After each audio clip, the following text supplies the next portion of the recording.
So ito, nakarating na pala tayo dito sa Ashland, Virginia. Dati nakapag-deliver din tayo dito, no? Ay, Georgia, man. Tapos mamaya kapag hinto sa truck stop, bibili na lang ako ng hamburger. Kain tayo ng hamburger doon, man. Kumain naman ako kanina. Yung niluto ni Quindy na kinamatisang baboy. Sarap, man. Nilagyan niya ng bok choy ba yun? Sarap. Panalong panalo. Salamat, Quindy. Pero syempre, yung 300 miles, mga 5 oras na drive yun, no? Meron pa tayong delay dito sa papuntang Richmond. So, siguro sabihin mo lang 6 na oras na drive. So, medyo gutom na tayo nun. Actually, gutom na talaga tayo nun. Kaya, lalamon tayo mamaya ng hamburger, man. Habang tayo ay natatraffic dito, talagang mamaya, gutom-gutom tayo nyan, man. Ay! Stop and go. Ano ba yan? Ito yung malakas sa fuel, man. Stop and go na traffic. Naalala ko sa Pilipinas nga, yung mga taxi driver dyan o mga tricycle, no? Siyempre, yung mga taxi, walang AC yung mga yan, ano? Tapos, kapag huminto yung traffic, papatay nila yung makina nila, men. Ganun po mag-save ng fuel sa Pilipinas. Kaso dito, hindi ko pwede magagawa yon dahil unang-una, yung pag-start ng ating truck, hindi naman instant, no? May delay ng mga 5 seconds. Tapos pangalawa, hindi naman ganong katagal yung paghinto ng traffic. Talagang stop, tapos go. Wala pang mga 3 seconds. Umaandar na. Unless talagang nakastop yung traffic dahil merong problema sa harap, doon pwede ka magpatay ng makina. Minsan nagawa ko yun papunta ng Quebec. Dahil may aksidente, kaka-aksidente lang, so nililinis nila yung aksidente o nililigtas nila yung mga na-aksidente. Ang tagal, mga 1 oras kami nakahinto sa Highway 401 yun, men. Yung 2 lanes na lang yun, lagpas na lang Port Hope. Kasi 2 lanes na lang yun eh. Papunta na lang Belleville. Putik oh, may na-aksidente. Sinarado nila yun, or pinahinto nila yung traffic ng 401. Kaya yun, nagpatay ako ng makina. Kumain pa nga ako nun, men. Pero ganun pa man, magdadrive muna ako. Tapos cut na lang natin to sa pag-refuel natin mamaya sa truck stop. Gawin natin yan. Di na kaya ang gutom, men. May nabuti ko ng huminto rito para kumain lang, no? Kain lang tayo dito ng McDonald's, men. Gutom na ako eh.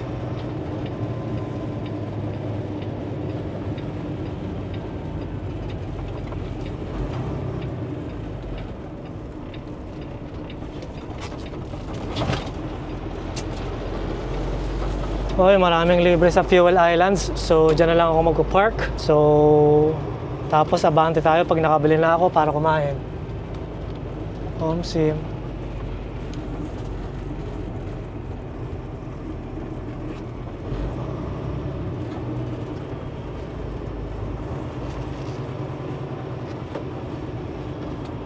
Pero kung busy tong truck stop na to, hindi ko gagawin to. Actually, diretso na natin. Baka may mag-fuel eh. Nakakahiya naman.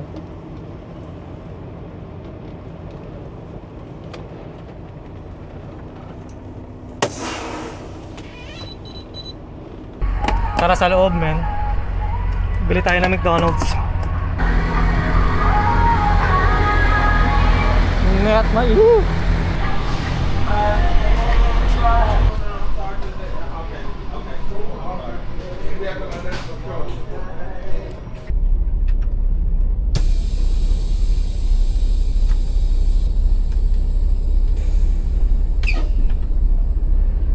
Hanap tayo ng mga paradahan, men. Oo, nakakita na ako.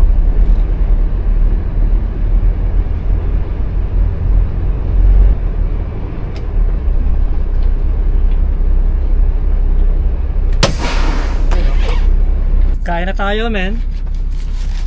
Tirahin na natin to. gutom ako.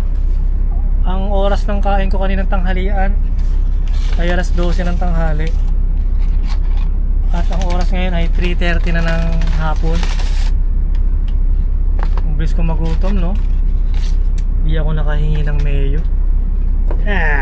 Ayos lang. Kaya na tayo, men. Hamburger. In the name of the Father, and of the Son, and of the Holy Spirit. Amen. Panginoon, maraming salamat po sa biyaya na pinagkakaloob mo sa akin, saka sa pamilya ko. And bless my family. Thank you for your grace. Amen. In the name of your Father, in the name of the Father, and of the Son, and of the Holy Spirit. Amen. Hamburger, man. Wala pa rin tatalo syempre sa Angel's Burger. Diba? Meron ako ditong ketchup. Ewan ko kung nakatikim na kayo ng Angel's Burger. Panalo yun, men. Nung nasa Pilipinas pa ako, 19 pesos. Buy one, get one free. Parang ganun ang datingan. Hamburger na masarap yun, men. Cheers, men.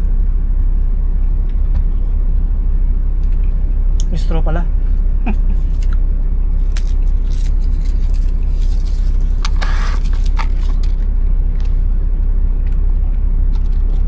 Liit lang ng hamburger ng McDonald's.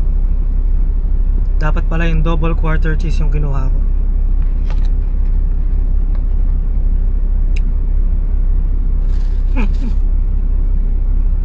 Cheers, man. Ano ba to? Bulat-latin natin to. Meron tong mustard, merong sibuyas, pickles, cheese, tsaka yung beef patty. Cheers, man. Unang kagat.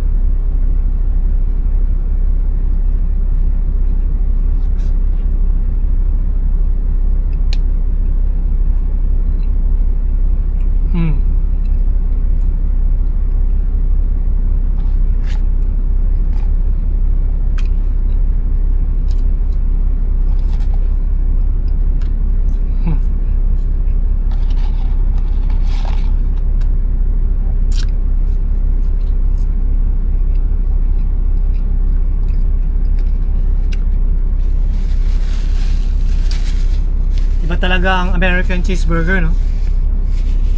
Mamantika.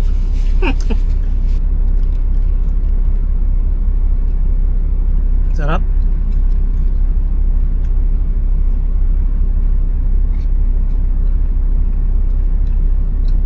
Halos makalahati ko kaagad. Cheers, man. Tumulo pa nga.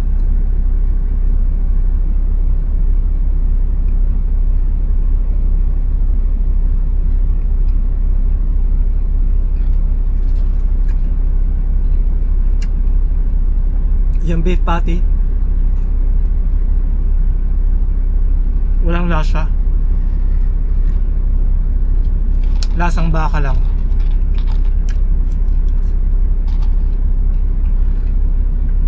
Yung nagbibigay alat sa kanya yung keso. Tapos yung nagbibigay asim yung pickle. Yung sibuyas, additional flavor na lang. Tsaka pala yung isa pang nagbibigay ng asim yung mustard. Walang ketchup, no? Merong ketchup. Yun din yung isang nagbibigay ng asim. So yung pickle, mustard, tsaka yung ketchup.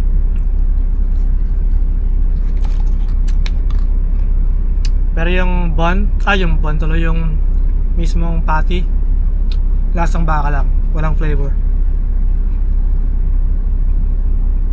Sobrang sarap.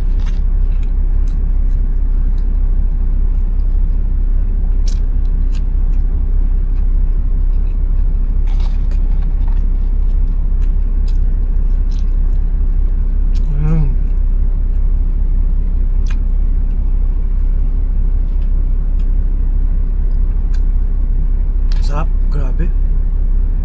Panalo.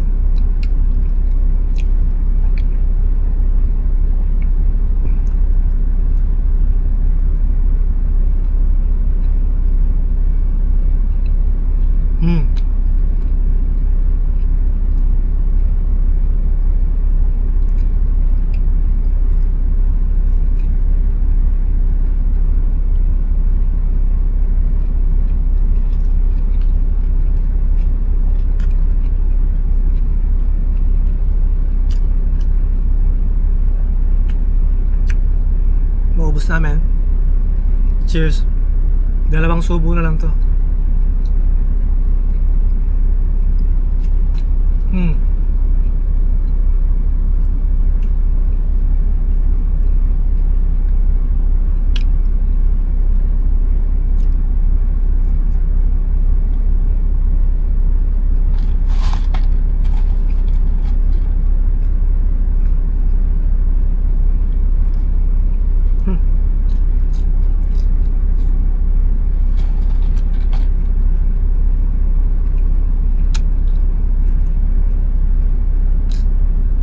Tapos ito, pantanggal umay.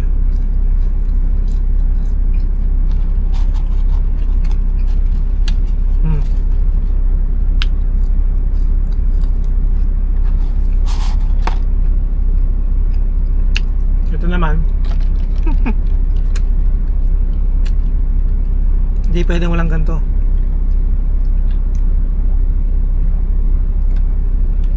Grabe. Diba? Iba't ibang flavor pinagsama-sama.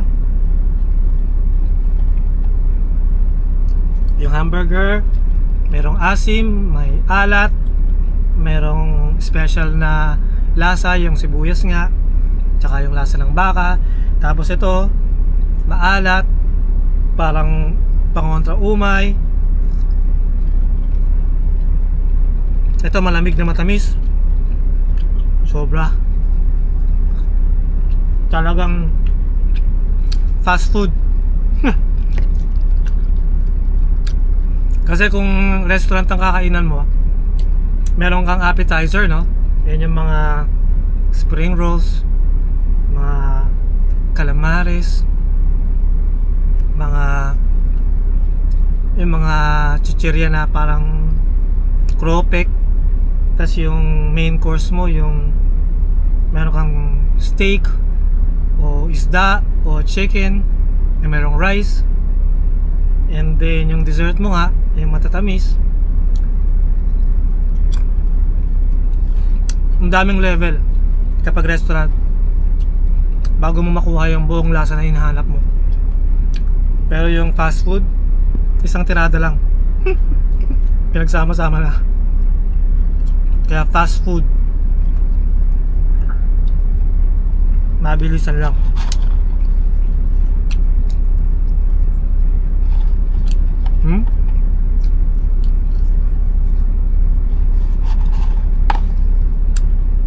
Pero hindi magandang mag fast food araw-araw. Kasi kalalabasan mo ng ampaw. Malaki ka nga, wala namang lakas.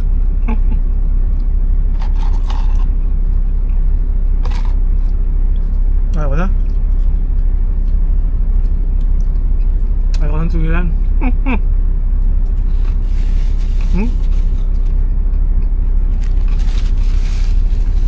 Panalo, men.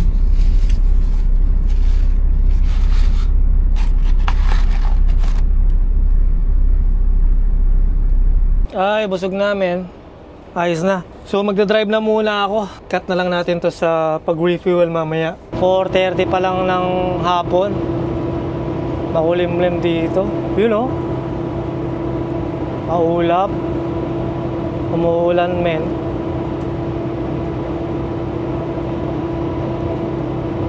Ayos, at least hindi mainit pagka ganyan. Lakas ng ulan bandalo, no?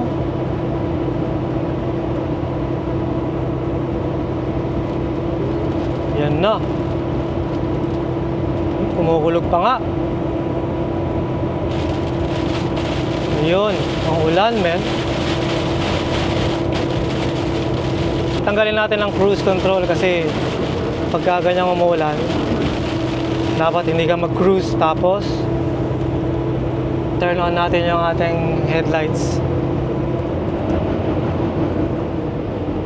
Ano yun? Nagparamdam lang. Mamaya mag-ano ulit yan. Bubuhos ulit yan mamaya. Diyan ba sa Pilipinas, tag-ulan yata ngayon dyan July, di ba? Ang July tsaka August, ang alam ko, yan ang panahon ng tag-ulan dyan eh. Uy, lakas ng hangin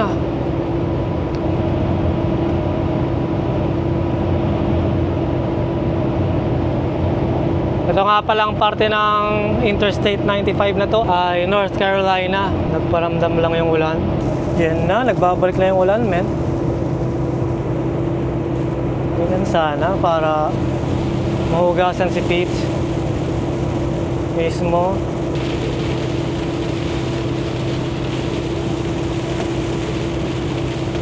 Hoy, nagbagalan sila.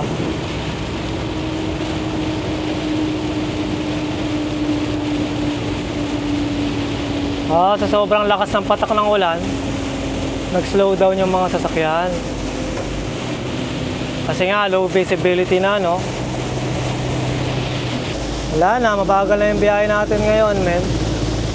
Okay lang yan, ang mahalaga, makarating tayo ng ligtas sa ating pupuntahan. Sarap matulog dyan, oh. Patay makina kasi hindi mainit. Sana sa pupuntahan natin, ganyan din, umuulan. Ang problema doon, men, yung papasok ng eskala nila, di ba? Yung lupa doon ay clay. So magiging malambot yun. Pagka malambot yun, hindi ako papasok doon, men. Doon ako mag-scale sa kapitbahay nila. Putik, may problema, men. Iniwan ko nga palang bukas yung outlet natin sa likod. Well, madali lang naman punasan yun kung pasukin naman ng konting ulan. Ang problema yung taas. Di ba medyo nakauwang siya ng konti. Sa bagay, yung pagbukas niya nakaganyan. So yung aerodynamic naman ng ating truck pag ganun. So lahat ng ulan gumaganon. Ganun pa man, mamaya pag hinto, I mean, kapag tumigil tong ulan, hihinto ako sa pinakaunang rest area siguro para isarado ko na. Baka mamaya, imbis na pinapatuyo natin, lalong mabasa. Wala, naalala ko lang. So mamaya, i-check natin yan kapag tumigil yung ulan. So medyo humuhupa naman na yung ulan. So ayos lang. So ayan, medyo huminto na yung ulan. Tapos, bumuhos na naman, men.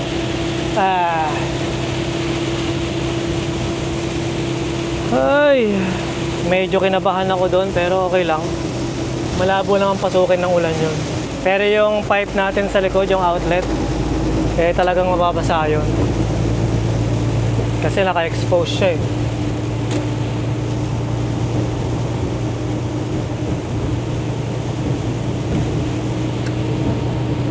Yan, so banda naman dyan or banda doon, parang medyo maliwanag na. So ayos lang. Ay, pagod namin, pero malapit-lapit na tayo sa truck stop para makahinto at mag-refuel. Ganda na ng panahon, maaraw namin. Talagang dumaan lang tayo sa saan ba yan? Sa lugar kung saan yung ulap sobrang kapal. Ano to? South of the border? Oh! Ito ba yung pinuntahan natin dati? Hindi ko maalala Parang ito nga yun. Yung merong Mexican na sombrero, yung building, yung tower. Tapos may mga amusement park. Pero parang sa 85 yun Kasi nasa 95 tayo ngayon. Interstate 95. Alam ko meron din sila sa 85 na ganyan. Yan south of the border. Nandito na tayo sa South Carolina, man. Welcome to South Carolina. Wala silang slogan. Yan. Smiling faces, beautiful places. Ano pa? So sa inyong lahat na nanonood ng video na to, Welcome sa inyong lahat sa South Carolina, USA. Hey, friendly faces, beautiful places. You know, ganda ng slogan nila.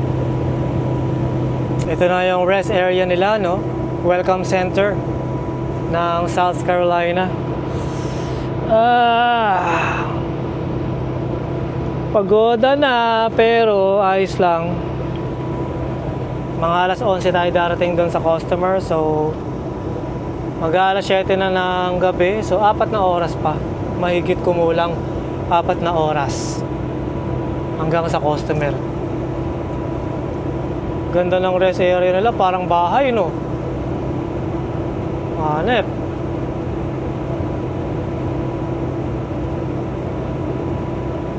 Ganda ng tanawin, man. Para talagang NLEX ba yun? Ganito sa NLEX, alam ko eh. Or sa Tarlac, no? Pag dumadaan kami sa Tarlac noon, papuntang Paniki, parang ganito yun eh. Yung mga pinsan ko nandyan sa Paniki, Tarlac. Shoutout sa'yo, Kuya Ryan, pati kay Kuya Darwin. Yun, no? Linis ng kalsada. Tsaka yung ano nila, yung tawag dyan, damuhan. Bagong tabas eh, no? Kakatabas lang nila niyan. Oh, parang golf course eh, no? Kung titignan mo. Sarap lang sa mata. Nakaka-relax.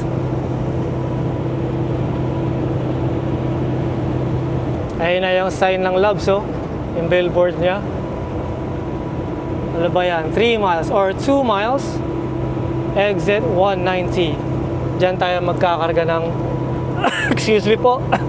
Magkakarga ng diesel. Tsaka ng DEF. Kasi mababa na yung level ng ano natin. Fuel. Papakita ko sa inyo mamaya.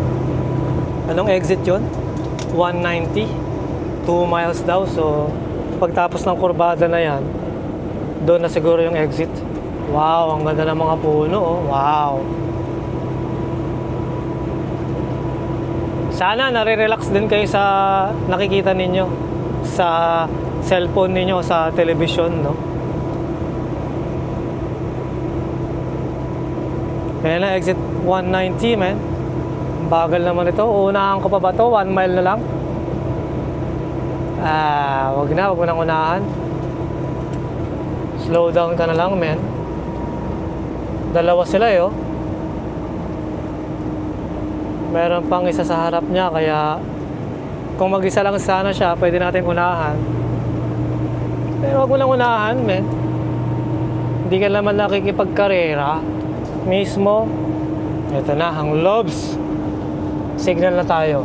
Medyo maiksi lang yung rampa. Hindi naman. Hi, South Carolina 34. Dillon County Courthouse.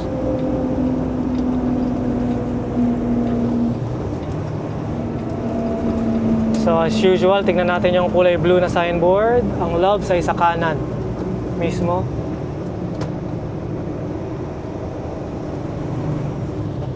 Siyempre, siguraduhin natin. Yun na nga, oh. Kita na.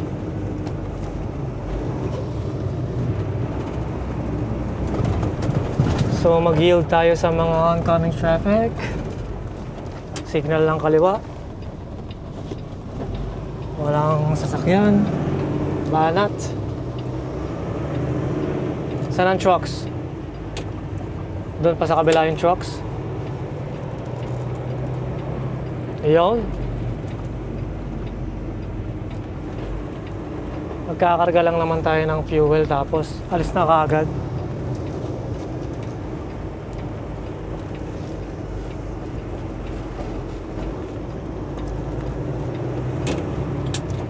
Ayos na.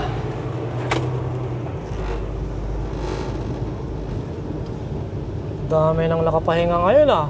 Anong oras na ba? Mag-alas 7 na pala. Kaya naman pala. Yun, oh, dito tayo.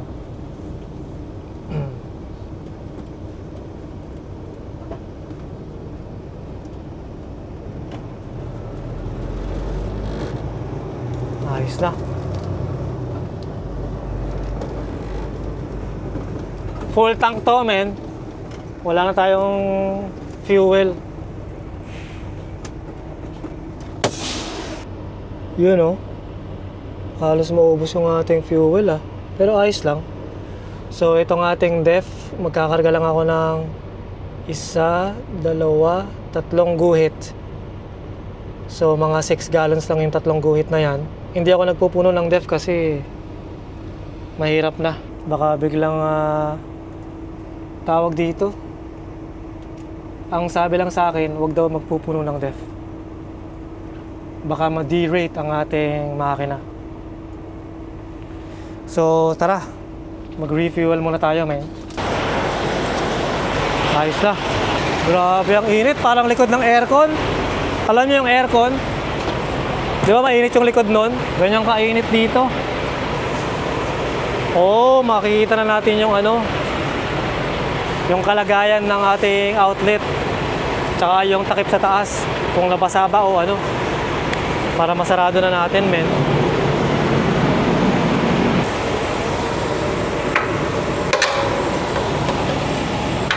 Walang laman ah. Full tank, men.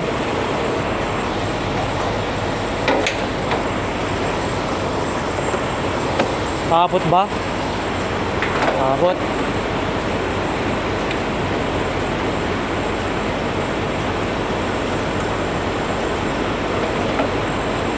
Ayos. Tingnan natin yung sistema dito sa Kodli.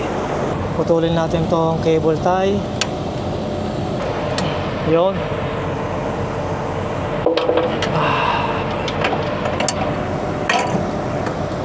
Sarado natin yan.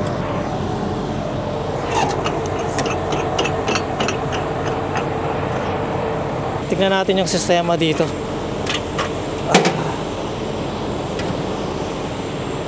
Yun. Pwede nang isara to.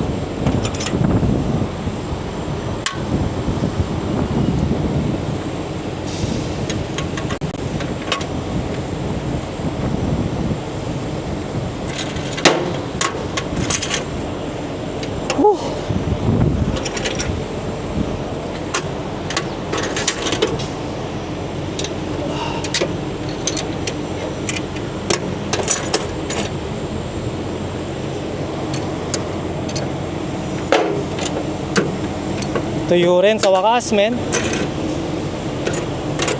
Ayos na. Baba na tayo.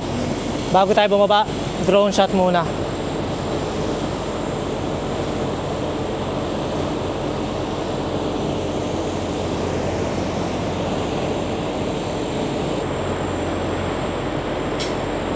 Drone shot. Tapos na to ah. Puno na yata to, men. Tingnan nga natin. Tapos na nga. Pero wow. Tumataginting na $750 ang 198 gallons. Aray ko po! Ayos lang. At least naka full tank tayo. So, tanggalin na natin to. Hindi nga na full tank, men. Kasi yung limit natin ay 200 gallons lang. Wow. Meron pang natirang siguro ganyan. Ganyan pa. Pero okay na yon. Wow. Pakita ko sa inyo kung makikita nyo. Oh, halos mapuno na rin to.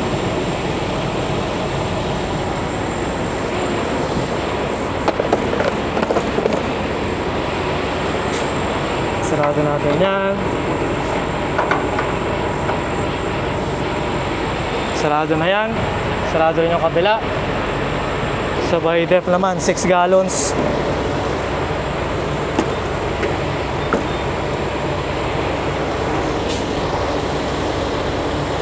6 gallons lang, men. Grabe naman yun, 750. Pero okay lang yun kasi aabot na tayo ng bahay nun. Mula sa Sandersville, Georgia, aabot na tayo ng Toronto nun. Siguro magkakarga lang ako ng mga 50 gallons, mga $100. Ito, ayos na to. Sumobra na nga eh. 7 gallons. Ayos na tayo dito, men. At least natuyo na yung ating trailer. Naisarado na natin yung pinakalikod. Tsaka naisarado na rin natin yung takip sa taas. Pwede na tayong umalis. Yun nga lang, itong nasa harap natin parang nagme-makeup pa yata. So hihintayin ko pang makaalis yan. Hindi pa tayo makakaalis. So ang gagawin ko nito hihintayin natin umalis yan bago tayo makakaabante. Pero parang ito na yung driver, oh. Naglalakad. Yan na nga yun. Yan na nga yung driver kasi papunta siya dun eh. Diba? O, siya na nga yun. So, aabante muna ako bago ako papasok sa loob. Tapos, larga na tayo, men. Hilamos lang ako ng konti kasi init eh. Pinagpawisan tayo. Para ma-refresh lang tayo ng konti. Yun oh, hindi na puno. Pero ayos lang. Ang mahalaga nakapag-refuel tayo. Mura kasi dito kasi $3.84 lang per gallon. Yung mga susunod na mga dadaanan natin, pauwi ng Canada, mga $4 per gallon na. So, at least yung majority, dito tayo nakapag-refuel. Ayan na, lumarga na siya. Pwede na tayong umabante. Ayos na. Pasok muna sa loob, hilamos, tapos alis na. Yun oh. Ito na tayo sa Interstate 20. Pa westbound naman tayo. At ito yung pinakamahirap sa... Ayun, pababa na yung araw, tapos westbound kami. Sakit sa mata. Dahil alas 8 na ng gabi. Malapit na yung sunset. At yung araw ay bumababa yan sa west, no? Tamang-tama, ang tinutumbok natin ay westbound. Tapos kapag pasikat naman yung araw, papunta ka ng east, masakit din sa mata, men. Pero ayos lang, itong ganyang klaseng araw hindi na masyadong masakit sa mata yan. Tignan nyo, wala akong salamin. Wala akong sunglasses. Tsaka yung mga visor ko, hindi ko na binababang ganyan kasi makakaabala pa yun sa panonood ninyo eh. Kuha mo. Pero anyway, South Carolina pa rin tayo. Grabe yung mga puno, parang ginupit nila, no? Pare-parehas yung pantay-pantay. Hanep. Ang ganda-ganda, no? Yun, dito na ako sa customer, men. Nakaparada na tayo. Madilim. Pero binuksan ko yung utility light natin para makita nyo ako ng konti. Liwanag niyan, men. Kita na ba ako? Pero anyway, ang mangyayari nito, 11:30 na ng gabi. So, kailangan ko ng 10 oras na sleeper para hindi ako mag-violate ng hours of service. So, madalit salita, 11:30, 10 hours nun ay 9:30 ng umaga. So, malilate ako ng pag-pick up kasi ang appointment ko ay alas 8. Pero ganun pa man, mabuti at meron tayong tinatawag na split. So, mag-split ako ng hours ko para 8 hours lang, pwede na ako mag-drive. Kung sakasakali lang na kailangan ko mag-drive, no? So, 11:30, ang 8 hours nun ay 7:30 ng umaga. Saktong-sakto na yun. Maaga pa ako ng kalahating oras. Pero ganun pa man, nandito na yung gate. Malapit na tayo sa gate. Malamang ang gagawin ko nito, dahan-dahan akong gagapang papunta doon sa loading station. Kasi nakapagtimbang naman na ako. Yun yung medyo malayo yung timbangan. Mga 300 meters yata yun. Pero yung loading station, mga 200 meters lang. So, dahan-dahan na lang tayo para hindi mag-driving. Nang sa ganon, hindi ko na kailangan mag-split para makompleto natin yung 10 hours na sleeper. Pero kung mag-driving man, kung sakasakali, okay lang kasi naka-split naman tayo. Tsaka yung ating DVIR o yung tinatawag na Driver's Vehicle Inspection Report ay valid pa hanggang alas 3 ng hapon bukas. Or alas 12 pala ng tanghali bukas. Tsaka wala naman nagpaalis sa akin dito. May mga dumadaan na nakabuggy, yung sasakyan nila dito na parang golf cart. Yun yung ginagamit nila para umikot-ikot, punta doon sa planta doon, planta dyan, planta doon. So kanina pa may pabalik-balik, wala namang sumisita sa akin and wala namang ding security dito. So sa tingin ko, goods tayo na matulog dito sa gabing ito. So anyway, hindi ko alam kung napapaliwanag ko ng maayos yung mga pinagsasabi ko kasi pagoda na talaga ako, men. So sa inyong lahat na sumubaybay ng ating biyahe na to, maraming salamat sa inyo. And tulugan ko na to, men. Mag-ingat ka palagi and peace!